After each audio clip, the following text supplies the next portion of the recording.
Uganda's post-election period has drawn international concern, with reports of opposition supporters being arrested and charged, a blanket internet shutdown limiting access to critical information, and enforced disappearances of political figures reminiscent of abuses after previous elections. To help us unpack these developments and their implications for human rights, we joined now by Ashwanee Budoo-Scholtz, Deputy Director of the Africa Division at Human Rights Watch. Ashwanee, thank you for joining us. Good morning. Good morning to you, Asanda and Peter, and happy Friday. But we're talking on a very sad issue, unfortunately, and good morning to listeners also. Right, unfortunately. How serious is the human rights situation in Uganda following the elections?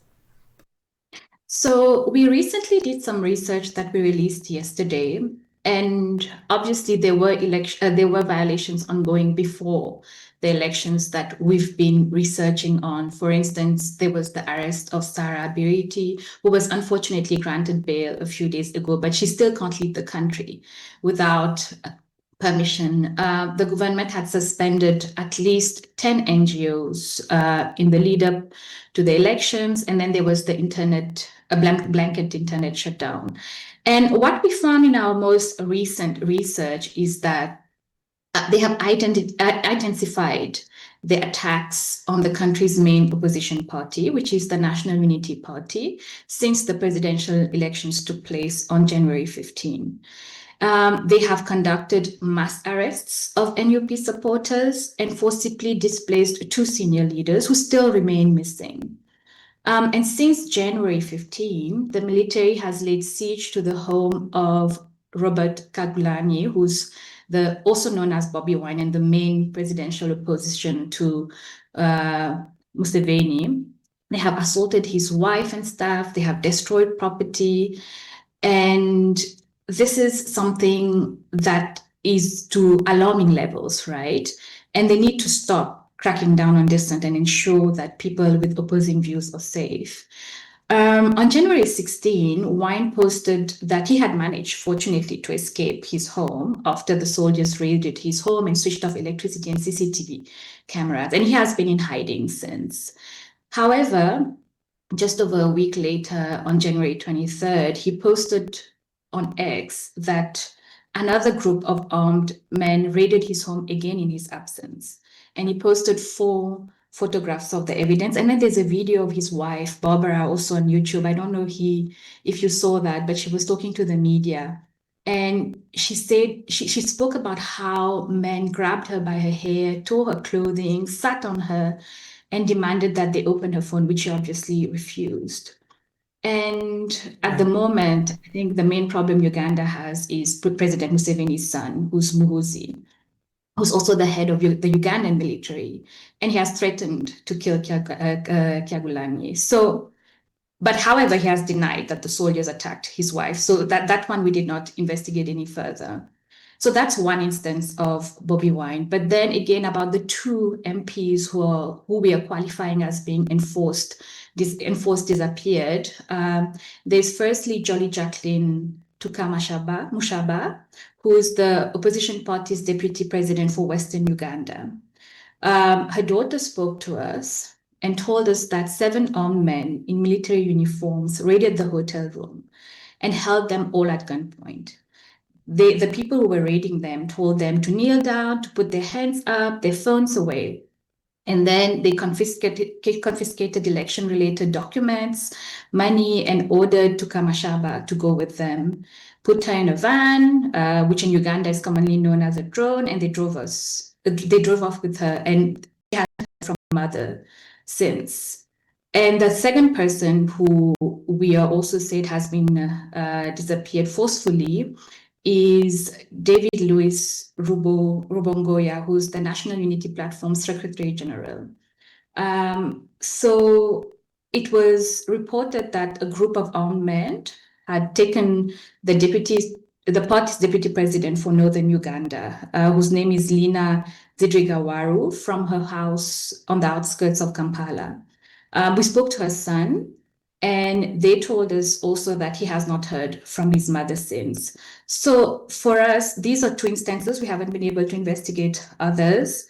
Qualify as enforced disappearances. And Uganda does have an appalling record of Right. conducting enforced disappearances. Yeah. What are the legal reasons that are being given? I mean, if the army or the authorities in the country can be as bold enough to even say, this is the figure of people that we've arrested, they said over 100 opposition supporters have been charged with election-related offences. Are there genuine legal cases? I mean, if they could speak out and say, these are the amount of people we've arrested, and we'll touch on those that they said they have been killed, why would they not then also explain what is the legal standing on these? So Muhuzi actually said that they killed about 20 people out and brazen. He was not scared of saying, and he was warning opposition when he told them that. We haven't done investigation in that as of yet, and even into the arrests. It's a bit difficult to get information at the moment, even if you are in the country, because people are scared to speak about the different incidences. So the internet shutdown has had an impact for us doing research even now, because if there was no internet shutdown, and let's say there was the allegations of protest and people being killed, the media could be there, and the media would mainstream or live stream, sorry, the events that are happening. So you would actually have footage, you would be able to see what was happening, you would actually be able to be informed that this actually happened. But at the moment, we are hearing cases of incidences, but there's no evidence that's available publicly of that happening, and we'll have to do further investigation on that. For the arbitrary arrests, so that also we have not been able to track in detail, because they are different. They have been arrested in different places, right? In some places, they were just arrested on that day, and then they are being brought to court for the court to just let them go because there were no charges against them. But for others, they are trumped up charges, obviously. So that's why we qualify them arbitrary arrests, because there's no legally justifiable reason as to why they are being arrested. Are the people of Uganda asking questions, though, specifically around those who have been killed? Authorities saying around 22. Human Rights Watch says it could be even high as 30, even higher. Are the people of Uganda questioning, first of all, the figure and what is behind this in terms of silencing dissent? So we haven't done our investigation as to the numbers yet, just to clarify that. This is just what Mbusi said in a press statement. So we've spoken to a few partners, to a few civil society activists in Uganda, and actually some of them we spoke to are no longer even in Uganda because they feared, right, for their life, and they've left. Sarah Beriti being arrested sent a chilling message to many prominent activists who have kind of started to lay low, or they've gone out of the country at the moment. So the civil society organization, remember I told you, like just before the elections, at least 10 civil society organizations were shut down. So they can't operate because their funds have been frozen. And these are the partners we would actually have relied on generally, who would provide us with on-the-ground information. So that has also created an information gap where local CSOs who would usually be working on these issues cannot undertake investigations. I spoke to an activist from Uganda, and they told me that people are scared. People are very scared to speak about what happened, but also they're scared of what Muhuzi can do.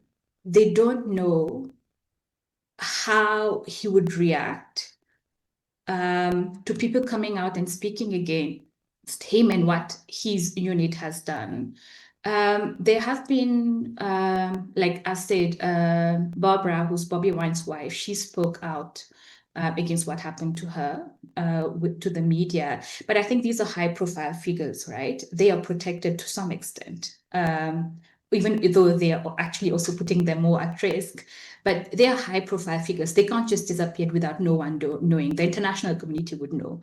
There would be some noise. There would be, you would reach out to the UN or the AU to make calls for them. But I'm talking about these two NUP members who were abducted that I haven't heard much about it internationally. So maybe there's a gap in terms of information that is coming out of Uganda that could help advocacy. And that is because, firstly, for me, I would say the internet shutdown that led to people not having information in real time about what's happening. And then secondly, civil society organizations being shut down in the country. I think they knew what they were doing when they asked these civil society organizations to cease their operations. They were cutting the arms of the people in a sense. So from within the country, there's a challenge in getting the correct information or even any information. Then from Uganda's international partners, also their hands are kind of tied. As you mentioned, that internet shutdown is impacting the gathering of that information and the distribution thereof. But what can Human Rights Watch do? Do they have some power over tackling this particular issue of information? Let me take you back to the statement you were saying, how the internet shutdown has made some international partners a bit helpless. So when the elections were happening, we wrote to one of the international partners in Uganda. And the email we got back was so sad. It was like they're not operating because of the internet shutdown. So these are the partners we would have reached out to usually. And obviously, the human rights landscape and the political landscape at the moment is shifting. Right. So we would have gone to the US, we would have gone to the UK, we would have gone to the EU, but we are working through our advocates in different capitals to try and push. And we have advocates who work with the EU, and we're actually trying to engage with the EU a little bit. But again, this is also the Western approach, no? Yeah. And this is something we would not want all the time. We would want it to be like bottom up. But the question is, who does Museveni listen to? And this is something we've been struggling to find the answer to at the moment. It's been challenging for us. Right. We're going to have to leave it there, Ashwanee. Thank you so much for your insights and updating us on this issue. Thank you, Asanda. Have a good day. You do the same as well. Ashwanee Budoo-Scholtz is Deputy Director of the Africa Division at Human Rights Watch, speaking to us about concerns over Uganda's post-election environment. Of course, the big question being exactly that. Who is President Yoweri Museveni listening to? As much as people, the international community as well as Human Rights Watch may want to intervene here, he also had pledged to curb abuses by security forces. We don't know whether that is something that Ugandans are seeing happening or being fulfilled on the ground. As the sun rises